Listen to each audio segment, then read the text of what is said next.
Holidays-nale, adu namma GT Holidays da. GT Holidays, South India's #1 travel brand. You know you are special when you're with GT Holidays. ஹரிமாதவன், நீங்கள் எப்படி பார்க்குறீங்க இந்த விஷயத்தை? 2026ல் யாருக்கு ஒரு பிரகாசமான மகிழ்ச்சியான ஒரு காலம் உருவாகும், தீபாவளி கொண்டாடப்படும்? 2026 திமுகவுக்கு மகிழ்ச்சியான காலமா இருக்கும். இது திமுகவுக்கு தான் இது பிரகாசமா இருக்கும்.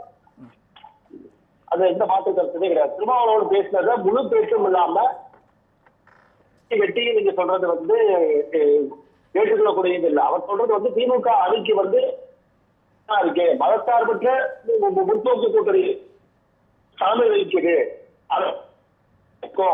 அந்த இந்த அணிக்கு நான் ஒரு முக்கியமான காரணமா இருக்கு. இந்த அணியில இருந்து நான் பிஜேபியோட கொள்கை எதிரி, கருத்தியல் எதிரி, கர்நாடகத்தை சாதியத்துக்கு களம் அமைச்சிருக்கோம். இந்த களத்துக்கு பிஜேபி வந்துடக்கூடாதுங்கிறதுக்காக அந்த களத்துல நாங்க திமுக அணி வெளியே வந்தா திமுக அணி பலவீனம் அடையுங்கிறதுனால எல்லாரும் வெளியே வந்து அதை தீபாவளியா கொண்டாடுவாங்க கருத்தம் அவர் அந்த இதில் வைக்கிறார். அந்த பேச்சு முழு பேச்சு உயர்நீதிமன்ற சம்பவத்துல இது திட்டமிட்டு என்னோட வாகனத்துக்கு முன்னாடி ஆட்கள் அனுப்பி இவ்வளவு பிரச்சனை பண்ணாங்க. அண்ணாமலை இதுக்கு அறிக்கை கொடுத்தாரு, நெக்ஸ்ட் தளத்துல பதிவிட்டாரு. பிஜேபி ஆதரவு ஒரு சேனல் இவ்வளவு விஷயத்த சொல்லிட்டு ஏற்கனவே நான் திருப்பதி விளையாட்டு கோயில்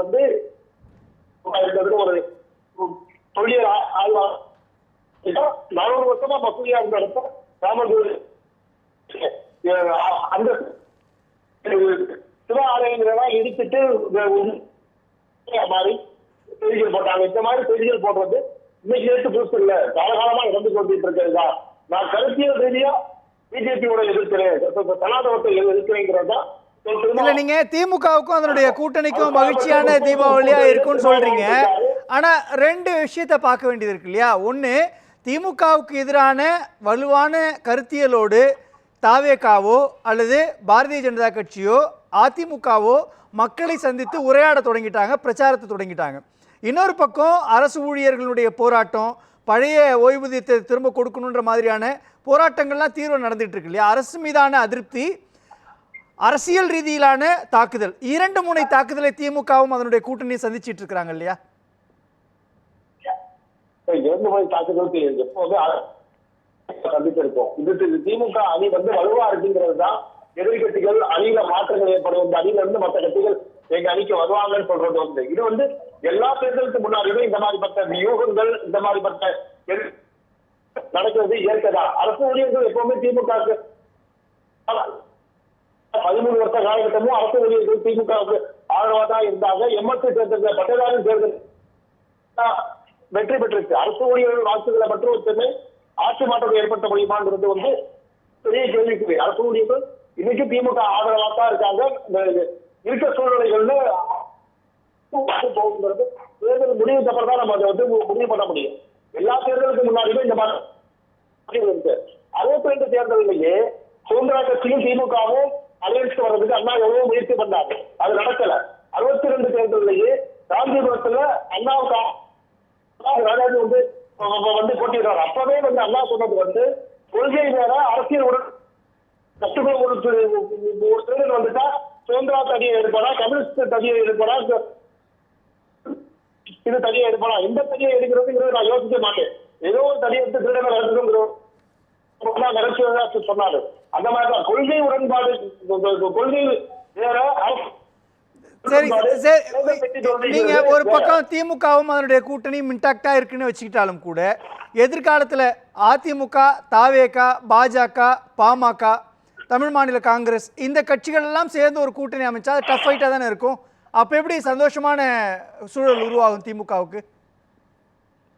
இல்ல, அரசியல் எப்பவுமே 2-2-4 வராது. அவங்க 2-2 6 கூட வரலாம், இல்ல 2-2 போயிடலாம். உங்களுக்கு உதாரணம் எடுத்துக்கிட்டா மக்கள் நல கூட்டணி 14-16% வாக்குகள் வரும் எதிர்பார்த்த காலகட்டத்துல அவங்க பாமகவுக்கு பின்னாடி போயிட்டாங்க.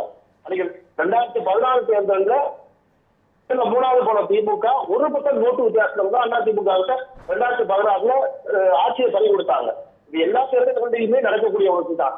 திமுக அணி மேற்கு ஜோதிபாசு தலைமை மாதிரி இன்டாக்டா ஒரு கொள்கை கூட்டணியா இருக்கு. இந்த அணியை வீழ்த்துறதுங்கிறது வந்து வாய்ப்புகள் அதிமுக பிஜேபி அணிக்கு வாய்ப்புகள் ரொம்ப குறைவு. விஜய் வந்து தனிச்சு நின்றா அவருக்கு கிடைக்கக்கூடிய வாய்ப்புகள் வேறமா இருக்கும். அவர் அதிமுக பாஜக அணிக்குள்ள போனா அவருக்கு கிடைக்கிற வாய்ப்புகள் வேற மாதிரியும் போகும். எப்பவுமே மக்கள் வந்து இந்த ஹீரோவா தான் பார்ப்பாங்க.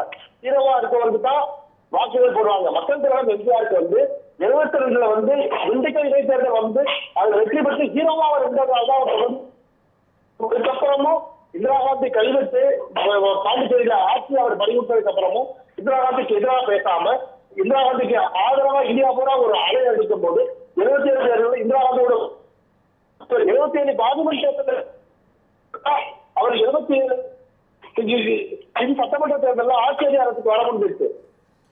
சொன்ன திமுக 25%, வெற்றி வீரர்கள் சொன்ன எம்ஜிஆர் 30% இந்த மாற்றங்கள் நடந்துக்குமாங்கிறது பெரிய பேசலாம் பேசலாம் பேசலாம் பேசலாம்.